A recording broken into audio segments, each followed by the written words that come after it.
Hi everybody, Charles from GMAT Ninja here. Welcome to our video on tackling hard meaning questions on sentence correction on both the GMAT and the executive assessment. You can think of this as something of a capstone video in our series. So if you watched our previous videos, most of our previous ones have been about, okay, how do you find those definite errors? Very first video in our series, we talk about, hey, your first step is always find the low-hanging fruit, find those easy eliminations. As we go through the rest of our videos, we talk about all of the nuts and bolts, the grammar, the things that feel like rules, some of the nuances of when those rules aren't really rules, but the goal is find the low-hanging fruit. If you can get a quick elimination on sentence correction, take it. Step one, look for those definite errors. And we did a deep dive into what kinds of things are most likely to give you those definite errors. And now this video is all about step two. What happens once you've exhausted all those opportunities for quick eliminations, and how exactly do you grapple with meaning on sentence correction questions? And in particular, what we're going to do in this video is I'm going to highlight four questions. I was about to say they're four of my favorite questions that deal with meaning. It's actually kind of the opposite. It's four of my least favorite that I think are pretty tough to deal with. A couple of them I find actively annoying. And the idea is, yeah, what do you do when there's not a lot that you can do to get a quick elimination? There's no subject verb errors. There's not a lot of pronoun errors or parallelism errors. And you're down to a few answer choices that maybe feel similar or none of them sound great. That's when you're focusing on meaning. You want to compare those last answer choices really, really literally and try to figure out which of these answer choices does the best job of conveying a logical meaning. So really important, I want to talk about four principles real quick before I get into the examples today. First of all, very, very common myth. One of the most important things I'm going to say in this whole video. One of the things we hear all the time from our private tutoring students, we hear all the time as in our role as verbal experts over at GMAT Club. Oh, I'm trying to preserve the meaning of answer choice A. No, you're not. There's nothing special about answer choice A. Often on standardized tests, those answer choices are randomized. What you're trying to do is find the answer choice out of the five that best preserves a logical meaning, best conveys a logical meaning. Nothing special about A. If A is nonsense, you don't want to preserve that meaning if it's totally illogical. So if you're subscribing to the myth that I want the right answer to convey the same meaning as A, not necessarily. That won't always be the case. Try to get that out of your head as you go through. Now we get into the stuff that's harder. So the key principle here that sounds really pretty useless is I want you to be really, really, really literal as you start grappling with meaning. You're down to two answer choices. You don't see any definite errors, or all five are still on the table. You don't see any definite errors. That's when I want you to be super literal, think about meaning and go, if I really read this carefully, literally, find every difference between, let's say, a pair of answer choices, how does that meaning change just a little bit? And just as importantly, be thorough. So one of the things that happens to people who are fairly new at sentence correction, or they're in a hurry because of the time pressure, you don't pay attention to the non-underlined portion, for example. I'm going to run through an example or two today where if you're not paying attention to the whole sentence as you get down to that meaning portion, you can get yourself into trouble. Thing number three, one of the things we hear all the time, and actually you see this sometimes in the official guides and some editions, find the answer choice that's clear and concise, or avoid awkwardness. You get all of this kind of fuzzy language. Ignore that stuff. These are all completely subjective terms. Of course, we want the answer choice to be clear. But what does that mean exactly? You're going to have answer choices all the time on the really hard questions that I don't think are all that clear, and I don't think they're all that concise. I might argue that they're awkward, but it's still the right answer. So get this stuff out of your head. I'm not exactly sure what clear and concise mean exactly. If we kind of say, yeah, tactically, what does that mean on the GMAT? Try to get that out of your head as well. Awkwardness, what does that even mean? Your right answers, unfortunately, will feel awkward to you sometimes as you get to the really hard questions. Number four, maybe most importantly, embrace the struggle. So I'm going to give you four questions that I personally find pretty tough. It's really hard to point to them and say, oh, yeah, this one feels automatically like the best answer. What you get a lot of the time is you get to the really, really tough meaning-based problems. You're going to have wrong answer choices that don't feel that bad. They're not awful. There's not a definitive error. Maybe even the meaning, it's not clear where there's a problem. And your right answer might be something you just don't like a whole lot. Remember, sentence correction, GMAT executive assessment, your job is to find the best of the five. If your best is still imperfect, but it's better than the four others, you win. As we get to the really, really hard questions, it gets harder to make those eliminations with confidence. And we're going to see a lot of that today. So we're going to go through four questions. Like I said, sort of four of my favorites as teaching examples, four of my least favorites as a test taker. I think they're all a little bit annoying. And we're going to get into some of this painful business of saying, yeah, how do we look at these two and figure out something that is better about one versus the other four? All right. And away we go with the first question. Go ahead and take a couple minutes, and then we'll come on back.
All right, if you need a couple minutes, feel free to hit the pause button. For everybody else, let's get into this guy. All right, as always on sentence correction, you're looking for the easiest eliminations first. My eyes are going straight to those pronouns. There's it all over the sentence, and I'm thinking, hey, is that going to get me anywhere? Spoiler alert, it doesn't really get me very far. So as I look at A, although when a hagfish is threatened, it will secrete slime. No problem there. Hagfish is my only singular that precedes it. So the hagfish will secrete slime. No worries. That's small in quantity. It expands several hundred times as it absorbs seawater. Now, if I'm not thinking very carefully here, I might go, okay, the hagfish expands as it absorbs seawater. No problem. The problem here is if you don't keep reading, you're going to get yourself into trouble. Forming a slime ball that can coat the gills of predatory fish, and either suffocate them or distress them. So what is it that expands several hundred times as it absorbs seawater? It's the slime, not the hagfish. It's the little bit of slime that the hagfish secretes, turns into a big old slime ball, starts suffocating predators. Okay, great. So now we know this is the non-underlined portion. These two its have to refer back to the slime ball. Now, do we have a problem in A? Not necessarily. I think it's a little bit confusing that the first it refers to hagfish, the second two its refer to the slime ball. Is it a horrible crime? Not necessarily. The hagfish will secrete slime that's small in quantity. It feels like it should be the hagfish. We have to read it a couple times to figure out that they mean the slime. Sure, is it ideal? No. Am I crossing it out for that? No. Remember, pronoun ambiguity, not an absolute rule. I kind of have to keep A in. A little bit ambiguous on the pronoun, but I'm not sure we're going to have anything better yet, right? So I'm going to hang on to it. Be conservative with pronoun ambiguity unless you're certain it causes a really severe problem. Here, I'm not sure that it does. A little bit of confusion, not ideal, but I can't quite get rid of it. All right, B. Although a small quantity of slime is secreted by the hagfish, when threatened, it, the slime ball, expands several hundred times as the slime ball absorbs seawater. This is the kind of subtle business you get into on GMAT EA sentence correction when you get to these harder meaning-based questions. Yeah, we can split hairs over that same pronoun, but it's the same deal. We've got the hagfish, we've got the slime. Is it a problem? Is the it confusing? We can debate. I don't think it's that big of a deal necessarily, but I've got a big old meaning problem here. When threatened, what expands? When threatened, the slime ball expands. What does that mean? How do you threaten a slime ball? You can threaten a hagfish. I don't think you can threaten a slime ball. So we've gotten a logical meaning in B. Again, you want to argue that the pronoun's not ideal, knock yourself out. But I think the bigger issue here is once you really drill in literally to the meaning there, you've got nonsense in B. We can cross it out. C, although when threatened, a hagfish will secrete slime that's small in quantity. All right, I think it's a little weird that kind of the when threatened in parentheses there, but that's stylistic, nothing wrong with it. It expands several hundred times as it absorbs seawater. All right. It refers back to the slime, presumably here yet again. No problem. The slime is closer than the hagfish. Can we debate ambiguity again? Yeah, not an absolute rule. I don't think there's a definite problem there. So I'm going to hang on to C for now. D, although the slime secreted by a threatened hagfish is small in quantity, you might be thinking, oh, I don't know. This is kind of passive voice here. The slime secreted by the hagfish. Don't we want to say that hagfish secretes the slime? Passive voice. There's a reason it exists in English. It's not something you should cross out automatically. Hopefully none of you watching have done that. But again, what else do I have to go off of? Pronoun seems fine, refers to the slime, could be the hagfish. You want to argue ambiguity. We're going to argue it on all five and not get anywhere. So D seems okay. I don't see any smoking guns there. Maybe you don't love the passive voice. Maybe you don't love the potential ambiguity. But all four have that same potential ambiguity. So we can't cross out based on that so far. I'm going to hang on to D for now. And E, although the hagfish secretes a small quantity of slime when threatened, it expands. Same deal, right? Maybe pronoun ambiguity, maybe not. Can't really cross it out, and I don't see any other smoking guns. Welcome to hard meaning-based questions on sentence correction. This is where you're going to land over and over and over as you get to the really, really tough ones, because we've got one that we can eliminate based on a pretty obvious meaning issue. We can argue about pronoun ambiguity. Maybe some of these are better than others. It's not super fruitful. So now what? Now we go through and try to get really literal and see if we can find something. And it's not one of those things here where it's a judgment call. One of these answers is very, very clearly better than the others. It's just hard to see. Now zoom out a little bit. What's the sentence trying to say? It's trying to say that when you threaten a hagfish, it secretes slime, and then that slime is going to blow up into this big old slime ball that's going to suffocate predators. Okay. Now you've got this although right there at the beginning. And I would love to say, hey guys, here's your magic formula or your rule for dealing with although. There's nothing like that. It's just that the sentence is clearly setting off a comparison or a contrast is a better way to put it. Although something happens, something else, right? There's got to be a counterpoint there. So what do we have after that comma? It expands several hundred times as it absorbs seawater. So that's the thing that's being contrasted by the underlined portion. The slime ball expands several hundred times as the slime ball absorbs seawater, and it forms a ball that can coat the gills of the predatory fish. Okay. Now, what's a good counterpoint to the slime ball expands to several hundred times its original size? Let's come back to A. Although when it's threatened, it secretes slime. I don't see how that's a counterpoint. Although when the hagfish is threatened, it secretes slime. And then we have this counterpoint that says the slime expands. Those two things don't sound like they're in opposition to each other at all. I'm not necessarily going to cross out A right away, but something doesn't seem right there. What about C? Although when threatened, a hagfish will secrete slime that's small in quantity. Feels like we're getting a little closer there. Although a hagfish will secrete slime, the slime blows up to 100 times its size. I don't see the counterpoint there either. Where's the contrast? It's not there. What about D? Although the slime secreted by the hagfish is small in quantity. Notice that D, the underlined portion here, so D is specifically calling out the slime is small in quantity. Although it's small in quantity, it expands into a giant ball. There's our counterpoint. It's the first one that gives us that. So as you're looking at A, C, and D really literally, D is clearly superior to A and C. It's the only one that conveys that contrast in a meaningful way. What about E?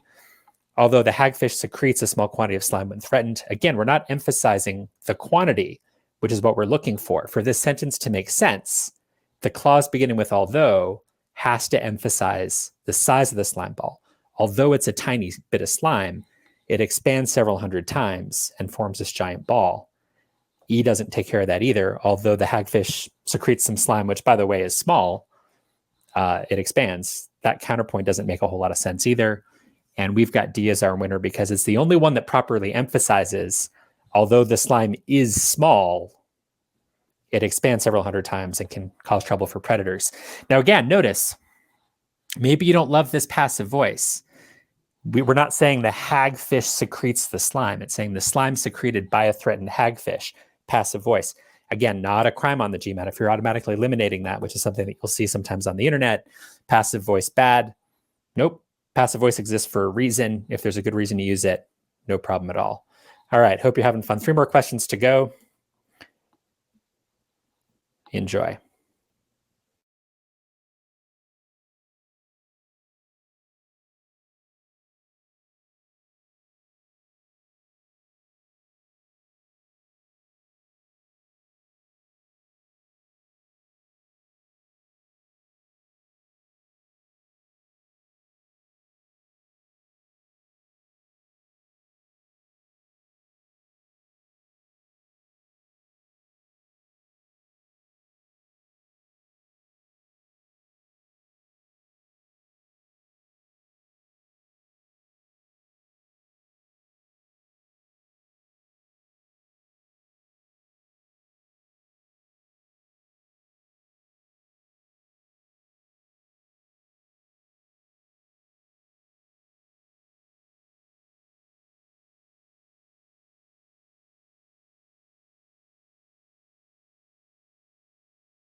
All right, as always, if you need more time, hit that pause button. Take as much time as you need. Okay, subjectively, guys, this is a garbage sentence. I've managed a lot of writers in my life, probably 30 or 40 of them in different contexts. And if somebody wrote this sentence, I'd be like, dude, really? Like, you're a professional writer, you wrote this sentence? And I'm talking about the correct answer. I don't think it sounds good at all. In real life, that matters. Real life doesn't matter for the GMAT. Right answer is not great. Welcome to hard meaning questions. This is what happens. All right, we do have a little bit of low-hanging fruit on this one. We could argue that parallelism is a big deal right out of the gate.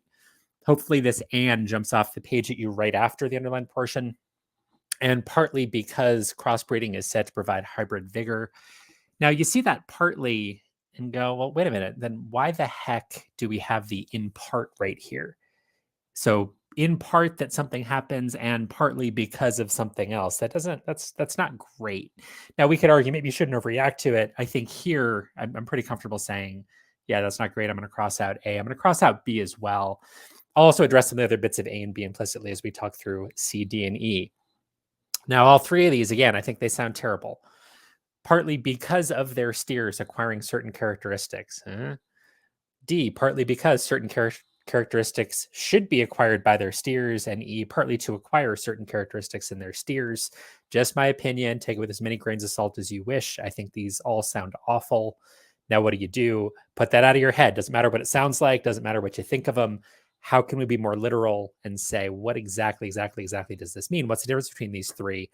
And can we make enough of that to lead us to the right answer? All right, C. Partly because of their steers acquiring certain characteristics. So in recent years, cattle breeders have done this thing, right? They've increasingly used crossbreeding, partly because crossbreeding is said to do something, and partly because of their steers acquiring certain characteristics. Now think about what this is really saying. So they've started doing this thing partly because of their steers acquiring certain characteristics. So let me ask you this. Why do you study for the GMAT? Do you study for the GMAT partly because of getting a good score? No. You study in order to get a good score.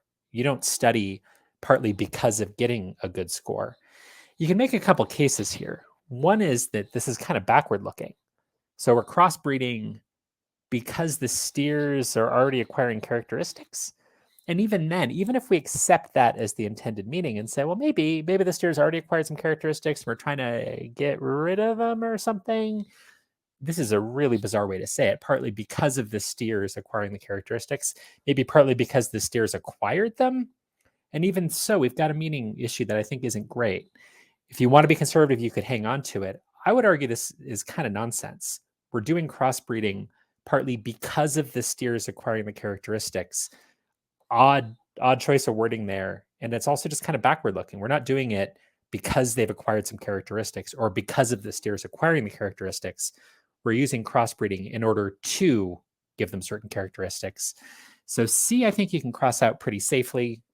D, partly because certain characteristics should be acquired by their steers. Now, should is kind of a funny word, I suppose in real life as well, but on the GMAT, kind of implies a value judgment, right? So if I say, you should watch all of GMAT Ninja's videos on sentence correction, it'll help you sleep. I'm giving you a value judgment, right? I'm expressing my opinion. I'm telling you that you should do something. Nothing wrong with that, but does that make sense here? So partly because certain characteristics should be acquired by the steers. Why would we say it that way? That's kind of odd. If you want to keep running with the analogy of a slightly simpler sentence and say, do you study for the GMAT or the EA because you should get a good score? No, you study for the GMAT in order to get a good score. We're not doing it because of some value judgment. So not ideal. Again, if you want to be conservative, you can hang on to it, but I'll spoil the surprise here. We have a much, much better option here, partly to accomplish something. Why do we use crossbreeding? To acquire certain characteristics in the steers. That actually makes perfect sense. We're not doing it because characteristics ought to be acquired by the steers, should be acquired by the steers. We're doing it in order to acquire those characteristics. Makes sense. Better steers, tastier beef. And we're not doing it because the steers have already acquired those characteristics or because of the steers acquiring them. We're doing it in order to accomplish something. Now, again, this is what happens as you get to the tougher questions. Do you want to argue with me and say E's not great? I'm going to agree with you. Do you want to tell me that maybe C and D and possibly even A and B aren't heinously wrong and that they're not the worst thing you've ever seen? There's no definite errors there. We can argue that. But when you really drill into meaning and when you're really being literal, pretty clear, E is the one that makes the most sense. All right, 2 more questions to go. Good luck to you.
you need a little bit more time, feel free to hit the pause button as always.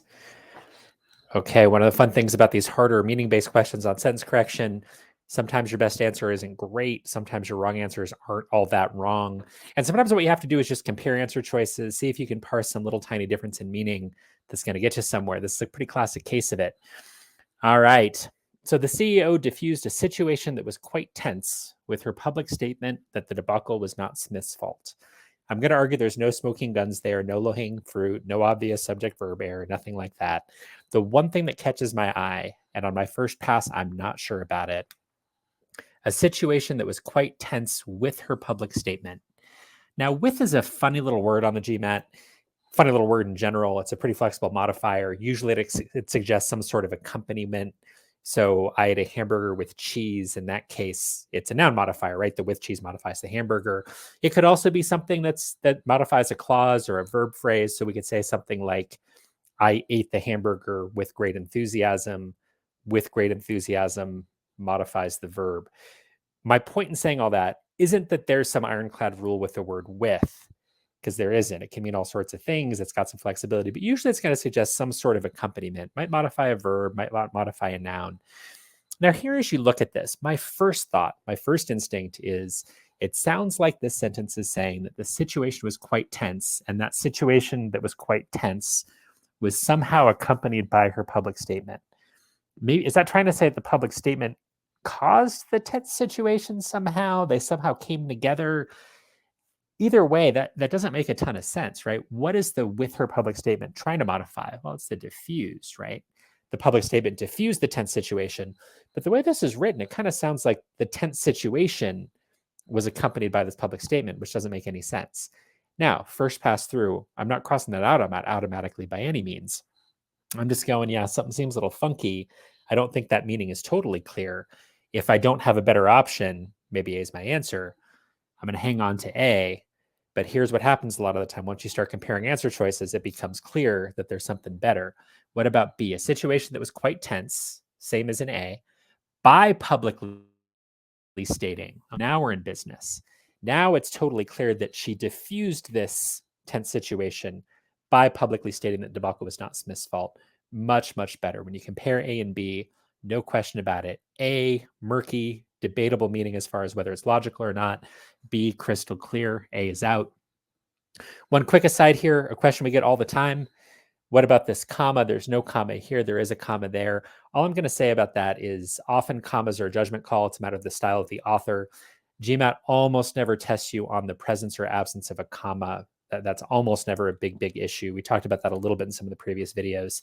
So don't overthink that. I don't want you to ever look at a answer choice on your first pass through and go, oh, I don't like that comma, or I think there should be a comma there. Very, very, very unlikely that that's a big issue. Maybe when you get to the very end, if that's the only difference, okay, let's talk. Very, very rare that's going to occur. I'm not sure it's ever occurred. So don't overreact to that. That's one thing that students often do on this question. They say, oh, I don't know about that comma. It's not strictly necessary.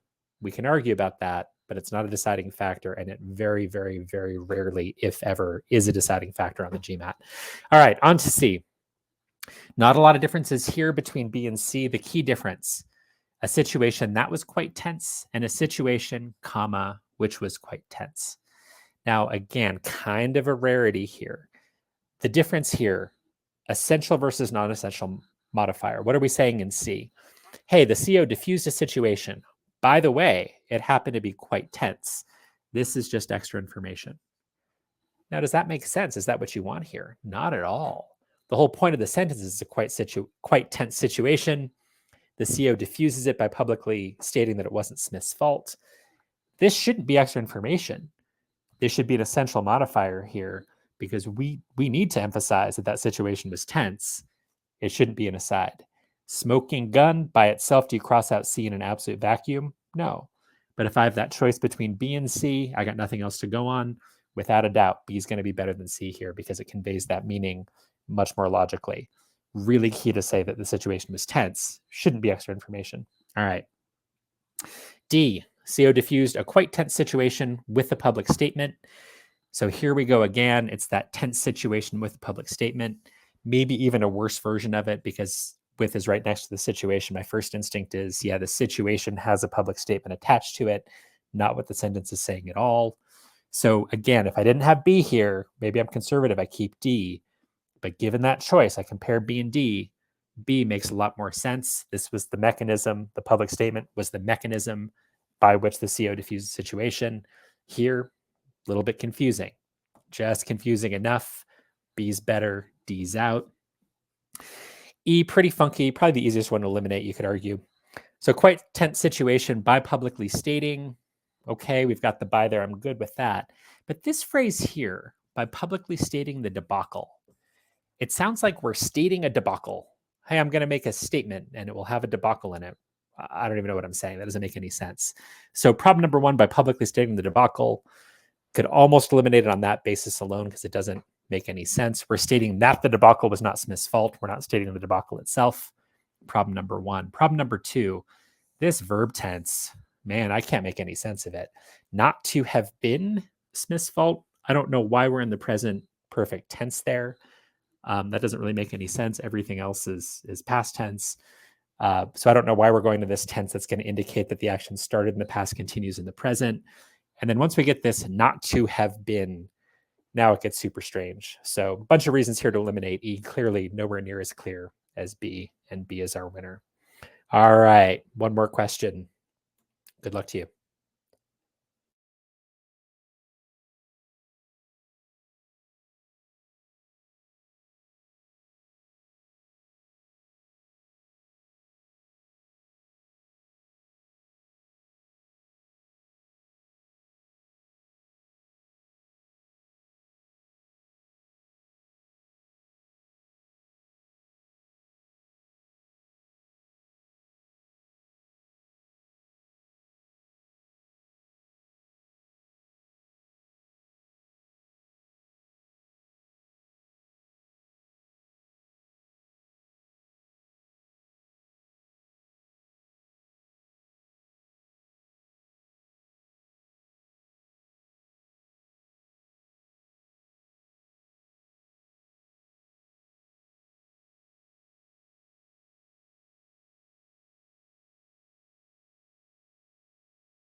All right, if you need more time, hit that pause button as always.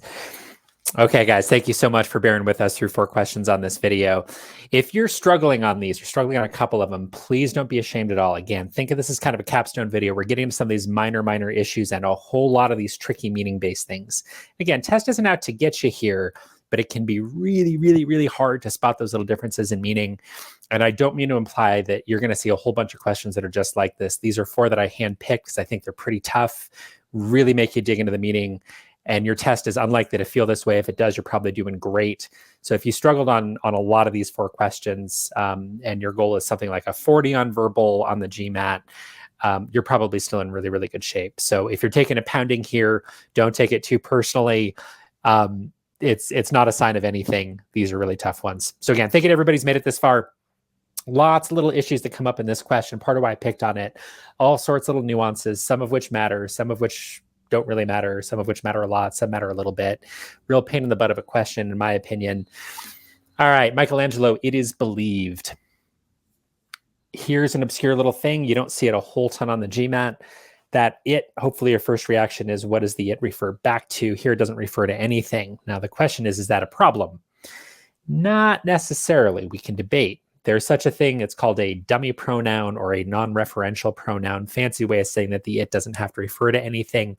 Extremely rare, but usually you'll see it in a statement about a general condition. It is raining, for example. The it doesn't refer to anything, just a general state of things. Now, is that reasonable here? It is believed that Michaelangelo made his sculpture of David using an 8-inch plaster model. Okay, I don't love it. It's kind of a very, very minor vote against A for me. I'm not going to overreact to it and cross it out based on that. I don't think we need that structure. We can probably do better. But what if we can't? What if the other 4 answer choices all have worse errors? So I'm going to hang on to it. I don't really see any other issues that jump out at me, so we'll hang on to A for now. B, an 8-inch plaster model is believed to have been used by Michaelangelo for his sculpture of David and recently discovered after it was. Again, the it should jump off the page at you. One of the things we've talked about throughout this series, pronoun ambiguity, not an absolute rule. So the it here could refer to the sculpture of David, which doesn't make sense because David wasn't lost for 300 years. Clearly, it should refer back to that plaster model. Is that okay? A little ambiguous. I've got to think about it a little bit. Not a smoking gun. I don't love it, but it's okay. What else do we have here? The bigger thing, got some nice parallelism and recently discovered. Now, what's going on there? An 8-inch plaster model. I think the only way this makes sense is if we're saying, so an 8-inch plaster model is believed to have been discovered. I think used and discovered have to be parallel to each other here. Now, if you want to pretend that discovered is a verb, you could try to do that, but you'll see pretty quickly it doesn't work. An 8-inch plaster model is believed to have been used. An 8-inch plaster model discovered after it was lost. Nonsense. So an 8-inch plaster model is believed to have been used. An 8-inch plaster model is believed to have been discovered.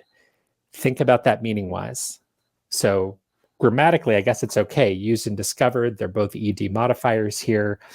So it's parallel technically, but it doesn't make sense. It's believed to have been discovered.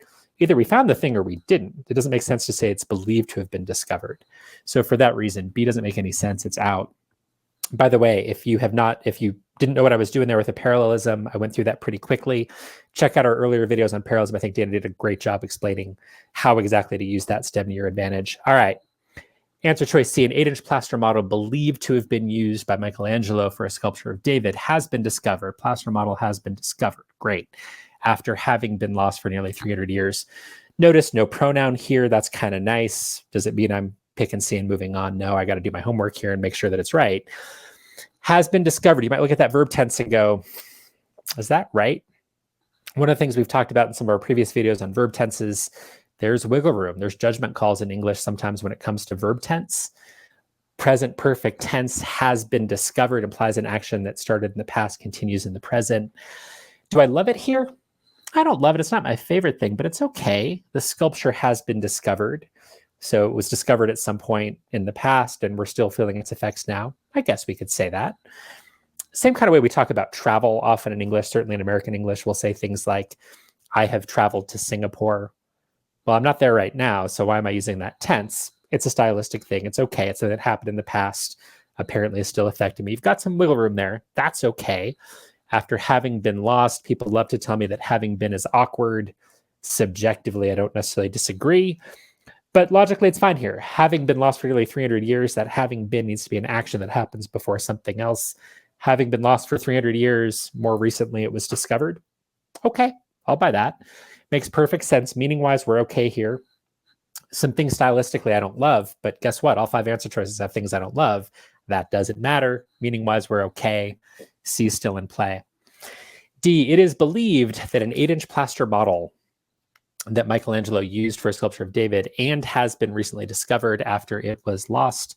Again, we got that it, a little bit ambiguous. I'm not a huge fan of it. Smoking gun, no, but not ideal. Maybe a little vote against D. More importantly here, it says has recently been discovered. What was recently discovered? What was the plaster model?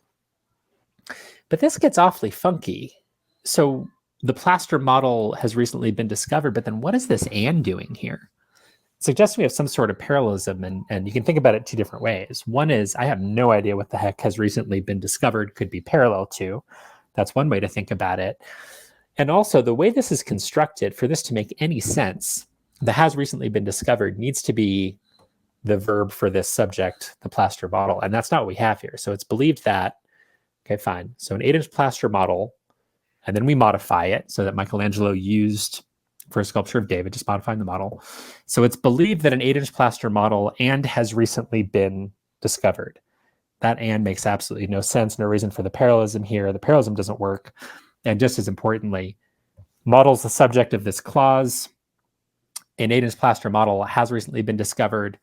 That and gets in the way of the function of that as your main verb for that subject 8-inch plaster model. And for most of you, you're going to look at that and go, whoa, this sentence doesn't make any sense at all. For what it's worth, that's why you've got this and in the way that stops you from having anything that makes any sense at all with that subject model. Or you can think of it as botched parallelism. Either way, D doesn't work. I'm going to go ahead and cross it out. And E, it is believed. Here we go again, that non-referential pronoun. Usually only want to see it on the GMAT if there's a good reason to. It's not terrible here, but I don't think it's great. It's believed that he used an 8-inch plaster model for a sculpture, and it was recently discovered after having been lost. Once again, I don't love this it either. A little bit ambiguous. Is the model, is it the sculpture of David? Not a smoking gun. I've got two its that I think are questionable. Just as importantly here, why do we have an and in two totally separate clauses? So it's believed that Michaelangelo used the plaster model for a sculpture. We don't have another that here, so I don't think it's parallel to the it is believed. Even if it was, I'm not sure it would make sense. It is believed that Michelangelo used this, fine. It is believed that the plaster model was recently discovered, nonsense. It wouldn't make sense to say that it is believed that it was discovered. Either it was or it wasn't. It's not a belief. Or do we just have two totally separate statements? It's believed that he used a plaster model, and here, have a totally separate clause. It was recently discovered. By the way, the plaster model was recently discovered. Well, why is that entire clause parallel to this idea that it is believed that Michelangelo used it? Those two things aren't linked up at all, meaning-wise in E. Now, again, any of these a smoking gun? Not necessarily. We've got a whole pile of issues. Non-referential it, don't love it. It, ambiguous, don't love it. Why are these two separate sentences, or why are these two clauses here conjoined by an and? I don't understand it at all. Now the sentence just doesn't really have any meaning. Why are these two things in the same sentence that are just sort of separated by and? They're not connected at all. The meaning doesn't really cohere anywhere near as well as it does in A and C. And I'm going to go ahead and get rid of E. Plenty of things that make it inferior to our other two options at this point, A and C. Okay. Now at this point, if you picked A, I am not crying for you at all. Really tough one, I think. I think it's hard to look at A and really have huge problems with it. And the problems that are there are super subtle. So again, Michelangelo, it is believed. I don't love that it had made a sculpture of David using an 8-inch plaster model. Do you want to argue here that the using, it sounds like David is using the plaster model? You could argue that. Little bit unclear right there. Using an 8-inch plaster model that was recently discovered after being lost for nearly 300 years. I got a couple things there that I don't absolutely love. Now, what about C? Did they fix it? An 8-inch plaster model believed to have been used. So again, no pronoun here. That issue's gone in C. 8-inch plaster model believed to have been used by Michelangelo for his sculpture of David. Cool. Very clearly being used for the sculpture. None of that potential issue of David maybe using the plaster model has been discovered after having been lost for nearly 300 years. Okay, so all the problems in A are gone. If you're not sure, if you're not convinced by those two little things in A that are less ideal than C, one more thing. What's the point of this sentence? What are we trying to get at? What's interesting here? Why is this sentence being written? And I'm not asking you to be a mind reader and guess what the GMAT is thinking here. Just think about what we already understand. Are we focused on Michelangelo? Is that what we want to emphasize? Michelangelo had made a sculpture using this model. And by the way, at the end of the sentence, that model was discovered after being lost for 300 years. It sticks the whole business of finding the model at the very end. Smoking gun, terrible crime? No. But it's not ideal, right? Why are we writing the sentence? Is it to say that, hey, Michelangelo, we believe that he made the sculpture using this 8-inch plaster model, and by the way, it was discovered? Or does it make more sense to emphasize an 8-inch plaster model that is an important one, right? It was believed to have been used by David in his sculpting of Michelangelo, and it's been discovered recently. So your main clause here, an 8-inch plaster model has been discovered after having been lost for 300 years. Yeah, that's what we want to emphasize. We're not trying to emphasize Michelangelo here. way more logical given the content of the sentence to emphasize that the plaster model that David used has been discovered.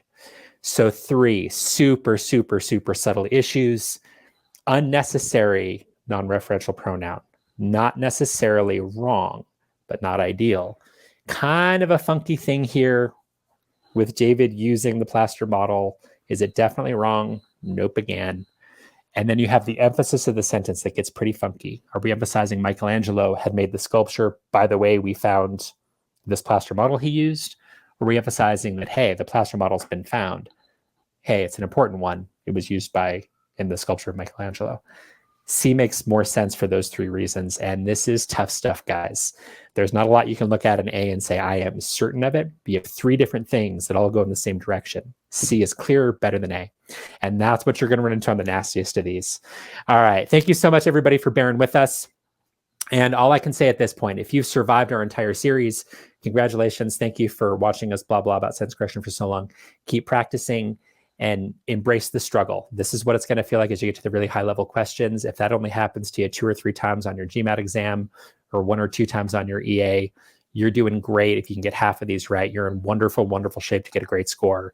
40 or above on the GMAT, it's up really nicely for a score above 700. So keep practicing, embrace the struggle, be as literal as you can, and keep fighting the good fight. Thank you, everybody, for watching.